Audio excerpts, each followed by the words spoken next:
This is true, of course, it contravenes a number of the league's bylaws and also Article 27 of the... So today we're going to be making a drink from Jeff Bridges' 1998 movie, The Big Lebowski. Do you want a drink?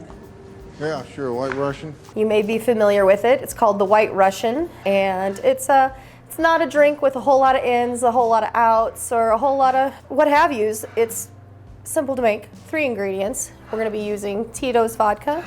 We're going to do 1.5 ounces. We'll just pour and build directly into the glass. I don't see what this has to do with, you have any Kahlua? We're going to do 3/4 ounce of Kahlua. And then we're going to top that bad boy with cream. And don't forget the cherry on top. Hey, careful, man. There's a beverage here.